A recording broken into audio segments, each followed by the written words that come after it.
Thank you very much, Mr. Matlahla, and to the amazing MC. I just want to take this opportunity to congratulate Mr. Matlahla initially for being an oasis in a desert within the broadcasting industry. Because as he has said, this is the first ever academy that actually brings practicality to the theory that a lot of our presenters are actually learning. I can tell you this from experience because I would have managed majority of the media houses here in Zimbabwe, from ZFM to all the radio stations at ZBC, ZBC TV. Now I own my own media house, which is called Real-Time Media. And I can tell you without hesitation that we actually have an epidemic with regards to lack of understanding of the practical skills and knowledge that is required by our most talented personalities, men and women, for them to be able to optimize their potential on the screen. And a lot of it is really down to the fact that there isn't sufficient investment in teaching the practical aspects of going about broadcasting as it is done. As a result, most of our talent has gone to waste, and most of our talent is only just remained domestic and has failed to actually break into the regional and international markets. And if they have, and those that they have are not able to actually come back and apply that, because we've not sufficiently provided with an environment that ensures that we nurture talent and we sustain talent. Because oftentimes we nurture our talent, but then we don't really sustain the talent because we don't give them the right environment, right resources, and the right support that they need. So on that note, I want to take this opportunity to really thank you and congratulate you. I'm just going to share a few insights just around what I think will make you grow and optimize your potential as the presenter, because each one of us is very different. Our personality types are very, very different. Our approaches in terms of how we want to go about on TV are very different, and they're determined by our lifestyle and how we've grown up and all that. And I think it's important then that each one of you guys, as you're now going out to look for opportunities that best suit your interests and your needs, for you to really understand your personality type. I think that's really, really critical, because sometimes you do find, and I want to really congratulate these guys. These guys, I've worked with them individually and all together when I was working for ZBC. And one thing that I can tell you about Vicky is that she knows that she is a news reader. So she does not go and MC Japreza's event, because then there's a mismatch between who you are as a personality and where you work and what show you work on. What you find, if I won't even tell you names, you know this by even me saying what I'm going to say now. You'll find that there's a personality that works on the daytime shows, which is breakfast and evening time, that goes off to be shown out there naked. It doesn't work like that.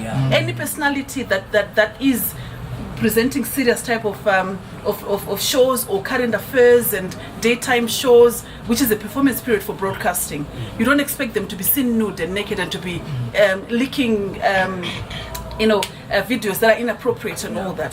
Personalities that actually do the evening time shows and all that, non-performance period, outdoor time periods, are the ones that can actually do that and get away with it. But a lot of it is down to the fact that people don't really have a deep level understanding of their brand. You need to understand who you are. You need to understand what is your brand, and then how do you then market yourself as a brand. I can tell you, admire Whitney, who is here. You see him in the evening time all the time. You only see him after 8, after 9, after news and all that, because he's presenting current affairs. One thing that sets him apart is the fact that he researches. A lot of presenters that we hear, that we see, that we know about, both print and broadcasting, electronic and all that, that's why it's very difficult to listen to most of the radio stations. Why? Because they don't research. When Admire is presenting, what he is wearing is in accordance with his presentation style. The people that he invites to be his guests are going along with the topic, and there's balance, everything that you've learned in the last period that you've been learning. But also in terms of what he refers to in the conversation, you can actually tell that this guy knows what he's doing because they have researched. The issue of research is one of the biggest tragedies to ever occur in our broadcasting industry. People just talk to one or two guys, over beer, and then you go off in front of TV and you think people would really want to listen to what you're saying. No, it's critical and it's essential that you actually go out there and you research and you get to understand your audiences. A lot of, and I can't obviously mention names, but listen to the radio stations would know what I mean. You are talking to people that are driving to work on a Monday morning between 6:30 and 7 o'clock, that are worrying about whether they didn't do the last assignment on Friday or the meeting that they've not prepared for. You're talking about sex in the morning, 6:30 to 7 o'clock. And then there's kids that are actually on the car being taken to school. You are supposed to know and understand who is on the car at that particular time. Know and understand your audiences. Know and understand your market. That's critical. And that is what will set you apart. So when you know who you are, when you understand your audiences, when you know the market, because you know what? You're not just in it for the sake of it. Yes, passion is critical, but you also have to oil the passion. You also, the passion has got to be bankable. The passion has got to be monetized somehow. And so it's critical that you know that when Zoe calls me and they want me to be their brand ambassador, I can say yes. I was talking to one of the people that I manage this morning, and they said, you know, Tanganda said this to me, and I was like, what's in it for us? We need to know what's in it for us. Why Tanganda and not so another brand? You need to know the brand that you are, and then the brand that goes with who you are. Vicky Mulilo cannot go and be the brand ambassador for Chicken Hut or Chicken Licken. She can't. She cannot. Ajine Sakarumbe can do that. Because that's very different. So that's her. She's very bubbly. She's appeals to a broader audience and all that. But her market is quite segmented from that perspective. I can tell you this guy. This guy is the guy that produces Constituency Talk. I'm sure you've watched Constituency Talk. When you watch Constituency Talk, it's almost like you live wherever they are.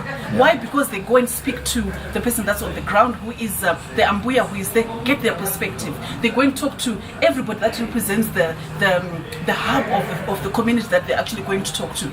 We want to hear on the ground experiences, voices from the ground.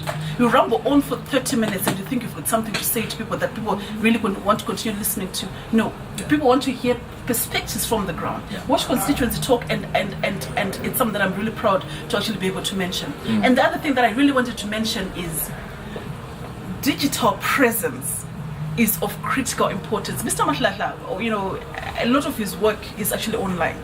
This is how even some of us are here, because we are able to continue to follow what he's doing, and we're able to ask and understand what he's doing, because digital presence is of critical importance. You need to be able to not only go and watch the sex videos and videos that feed the eye, but without feeding the intellect. You need to be able to go and research. Okay, so if you're going to present something on environment and everything that has to do with environment and climate and all that, go and research and find out what other radio stations in Kenya, in Zambia, in Europe, what they have said and how they present. Be able to identify the person that you can emulate. I find that I ask my guys all the time about, okay, so you want to go in and present to people and do street dialogue and to present it for about 5 minutes, 10 minutes and all that.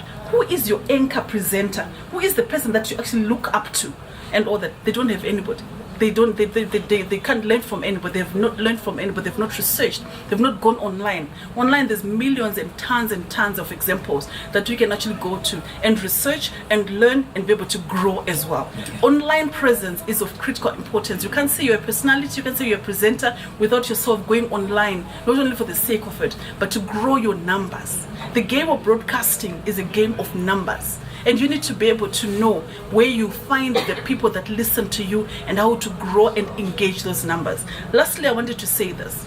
Everything about broadcasting is about content. It's about personality.